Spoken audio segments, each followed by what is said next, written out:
para ver até quem passa correndo.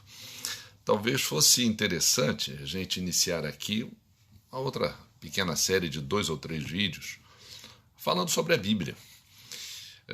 A Bíblia é um livro, como eu disse no vídeo passado, meio enjoado naquilo que ela afirma. A primeira coisa que ela afirma é que só existe um Deus. E o Deus que ela apresenta é o Deus que fez os céus e a terra.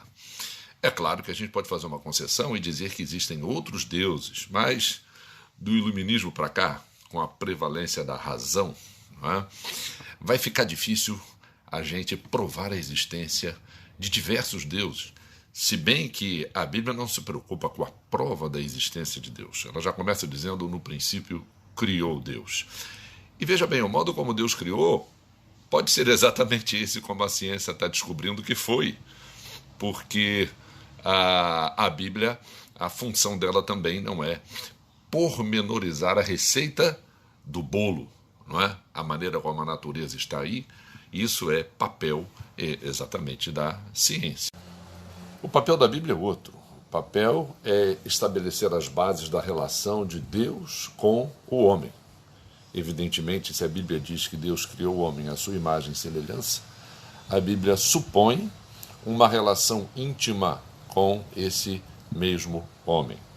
Aliás, a Bíblia, quando coloca em Jesus Cristo a revelação de Deus, e cita, narra a oração final que Jesus fez, Jesus nessa oração ele diz que tem uma comunhão intensa, exclusiva, sui generis, só ele tem com o Pai, né? E ele quer que o ser humano tenha a mesma relação que ele tem com o Pai, e que essa relação seja uma advertência, um aviso aos demais que não têm essa relação, ou que não creem nisso, ou que não creem nessa história, mas que seja um indicador da possibilidade dessa reconciliação com Deus, dessa relação íntima com Deus. Esse é o ponto central da Bíblia. Então a Bíblia define o que atrapalha essa relação. Tá? A Bíblia diz que a maldade não existe em Deus, a maldade é fora de Deus. Então a Bíblia diz que o homem é vítima da sua própria maldade. A Bíblia coloca o fim da condição humana, a morte, como o único remédio possível para que a maldade deixe de existir no ser humano. Defuntos não têm nenhuma responsabilidade, né, jurídica, vamos dizer assim. Né? Se você tem uma dívida, uma das possibilidades de você não ter nenhuma necessidade de pagá-la, morrendo. Então a Bíblia diz que isso não é o fim do ser humano, porque Deus propõe um resgate dessa condição. E a Bíblia diz que esse resgate aconteceu na trajetória de Jesus. Então Deus, em Jesus Cristo, assume a nossa trajetória para que nós em Cristo possamos ter a trajetória de Cristo na relação com Deus. Ponto central da Bíblia. Então, nesses vídeos que a gente vai destacar esse particular, esse ponto central da Bíblia, a gente quer definir como que a Bíblia indica, como que a Bíblia aponta para essa causa, que é a causa do conflito do homem com Deus.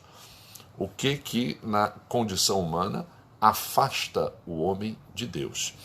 E as pessoas às vezes também confundem isso, achando que a Bíblia é um livro impositivo, não é? Que a Bíblia é um livro moralista, que a Bíblia é um livro que impõe uma conduta que é fechada, obtusa. Não é? As pessoas até se referem à Bíblia como tradição judaico-cristã repressora, culpada do atraso, culpada do moralismo na sociedade. É um equívoco. A Bíblia não é esse tipo de livro. A Bíblia não é para ser vista por esse lado, né?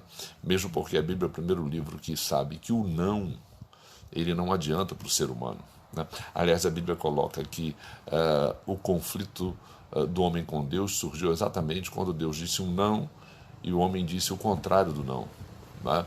Igual criança, né? Você vai criar uma criança sem nunca dizer não para ela, vai ser problemático, né? Vai ser problemático. Eu acho que o desvio de conduta na vida adulta deve ser mais comum nas pessoas que foram criadas na infância sem ouvir não. A Bíblia, então, é o livro que não impõe. A Bíblia é um livro voluntário, de opção voluntária. A fé, crer em Deus, é opção voluntária. Mas uma vez que haja essa opção, a Bíblia define quais são as bases da relação com Deus. E uma das coisas que a Bíblia define é o antídoto para o mal no ser humano. Então a Bíblia define o que é mal no ser humano. A Bíblia chama isso de pecado. Não é? É outra palavra também que tem uma carga de preconceito muito grande ligada a ela, porque as pessoas pensam que pecado é aquilo que é proibido, então o que é proibido é que a gente quer fazer. Não. Deixa essa definição imprecisa de pecado de lado e pense no pecado como algo que é contra a vida. É contra a vida do ser humano, contra a vida do outro, na relação dos homens entre si e contra a vida, contra a relação com Deus. Então, se a gente supõe, a Bíblia supõe que existe um Deus, não é? Um Deus que é amor, um Deus que é bondade, um Deus que criou a natureza como a gente conhece, que tem a digital dele e é perfeita. O ponto imperfeito da natureza, não é? É o ser racional criado. Inclusive, esse ser racional criado é uma ameaça para a natureza, é uma ameaça para si mesmo, é uma ameaça para o outro, né? E vive em conflito com um Deus que é bondoso, com um Deus que é amor. O que provoca isso no homem? Como solucionar isso no homem? Então, isso a Bíblia chama de pecado. Não é? E ela diz que a única maneira de você pôr fim ao pecado é morrendo.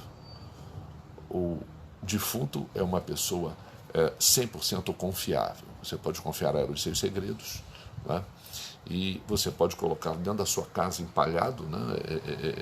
E ali que ele não vai roubar nada, ele não vai divulgar os segredos que ouvir, não é?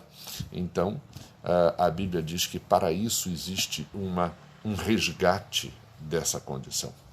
Então, para a Bíblia, a vida não termina na cova, a vida não termina no cemitério.